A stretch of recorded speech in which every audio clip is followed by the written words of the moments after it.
राहुल जी की आज रैली थी, आपने देखा, और जेनजी जो है काफी ट्रेंडिंग में चल रहा है, कैसे देख रहे हैं आप इस चीज को?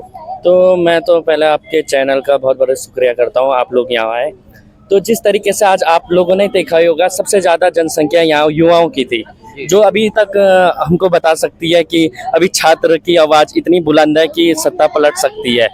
और साथ में जिस तरीके से जो पेपर लीक का जो हमेशा चल रहा है, अभी आप दिल्ली में देखिए जंतर मंतर में सोनू वांगचुक जिस तरीके से 20 दिन में धरने में और भूख हड़ताल में बैठे हैं, साथ में आयशा के साथी लोग, JNU के साथी लोग और तमाम विपक्ष के लोगों ने भी समर्थन किया, कांग्रेस ने भी आज समर्थन दे दिया है। जी हाँ, बिल्कुल।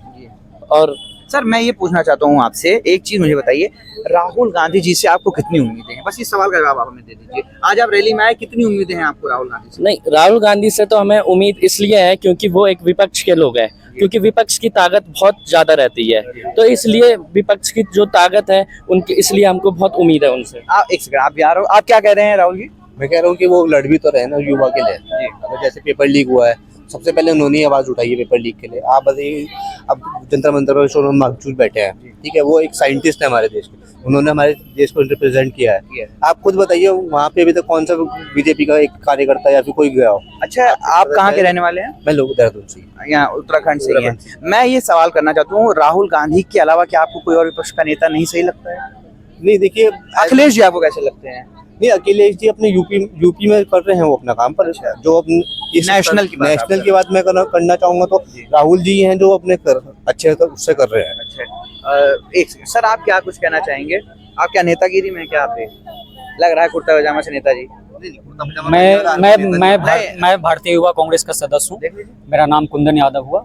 देखिए, राहुल गांधी जी उसी आइडियोलॉजी को आगे बढ़ाने की कोशिश कर रहे हैं जिस आइडियोलॉजी की पहचान कांग्रेस पार्टी की रही है, और जिस तरीके से कांग्रेस पार्टी हमेशा से देश के युवाओं, किसानों और छात्रों की आवाज को लेकर लड़ाई लड़ी है, तो राहुल गांधी जी उसी विचारधारा से प्रभावित, गांधीवाद और सेकुलरिज्म, ये जो हमारी कांग्रेस पार्टी की विचारधारा है। तो आज के डेट में पेपर लीक हो रहा है, छात्र आत्महत्या कर रहे हैं, कहीं आवाज उठा रहे हैं तो उनकी आवाजों को लाठी के द्वारा प्रहार करके उनकी आवाजों को तानाशाही रूप से दबाया जा रहा है। जैसे बिहार में देखिए, यूपी में देखिए, दिल्ली, कहीं पे भी देखिए, जब भी छात्र आंदोलन करता है, पेपर लीक होता है, तो उसके खिलाफ आवाज उठाता है तो उनकी आवाज को तानाशाही रूप से प्रभावित की जाती है। यादव जी, एक चीज मुझे आप बता दीजिए, ये जो आज छात्रों की गूंज रैली हुई, ये पहले होनी थी, कहीं और होनी थी, उसको सरकार ने कहिए रद्द कर दिया या परमिशन नहीं दी, उसको आप यहाँ लेकर आए, इसको कैसे आप देख रहे हैं? मैं इसको वैसे ही देखूंगा,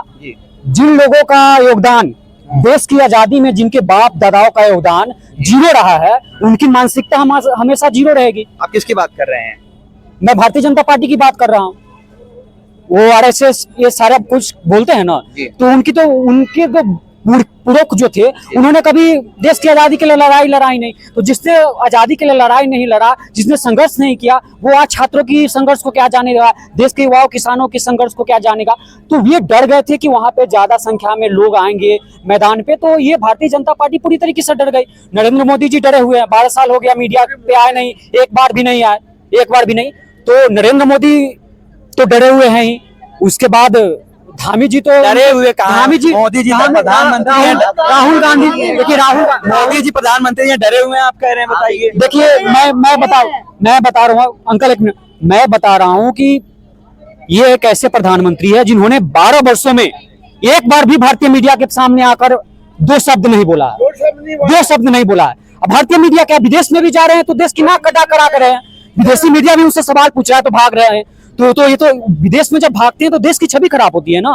जवाब दे वो, सत्ता में आने से पहले बोले थे कि 2 करोड़ रोजगार देंगे प्रत्येक वर्ष, किसानों की आय दुगनी करेंगे, देश की अर्थव्यवस्था का सुधार करेंगे, डॉलर के मुकाबले रुपए को मजबूत करेंगे, मनमोहन सिंह जी पर तंज कसा। तो आज जवाब देना, देश उनकी जवाब सुनने, प्रधानमंत्री जी से जवाब जरूर मांगा जाएगा और मीडिया जरूर सवाल पूछेगी। क्या कुछ कहना चाहेंगे? आज रैली हुई, जल्दी 30 सेकंड में आप बता दीजिए। बहुत अच्छा रैली था, और जो एक अच्छे लोकतंत्र की पहचान है कि जो गवर्नमेंट होता है ना, विपक्ष तो मजबूत चलिए, वो दूसरा मुद्दा हो न हो, लेकिन government must be accountable and responsible, क्योंकि आप हमारे टैक्स पे आप सैलरी ले रहे हैं, जो भी आप कर रहे हैं, जा रहे हैं, यहाँ जा रहे हैं, वहाँ जा रहे हैं, कुछ भी कर रहे हैं, पैसा तो हमारा टैक्स ले रहे हैं। क्या नाम है आपका? मेरा नाम निर्भय कुमार है, मैं PhD रिसर्च स्कॉलर हूँ। अच्छा, PhD research scholar. Rahul Gandhi से क्या उम्मीद है आपको? एक बस 15 सेकंड में। देखिए मैं यही बात बताऊंगा कि देखिए सिर्फ राहुल गांधी की बात नहीं है, वो मतलब जिस भी लीडर बनने के लिए सबसे बड़ा एक क्वालिटी होता है कि आपके अंदर में एम्पैथी होना चाहिए, कि आप दूसरों को सुने और दूसरों के दर्द को आप समझ पाए। तो ये जो संवाद का जो सिस्टम है, ये मतलब हाँ जो गांधीयन फिलोसफी है उस पर ये बहुत अच्छा करते हैं। हम ये नहीं कहते कि राहुल गांधी 100% सब आपके हर एक मतलब आकांक्षा पर पूरा कर देंगे, वैसा नहीं है, लेकिन ऐसा है कि जो लीडर बनने के लिए जो जो गुण चाहिए वो सारे गुण लिए। चलिए बहुत बहुत धन्यवाद आपका हमसे बात की।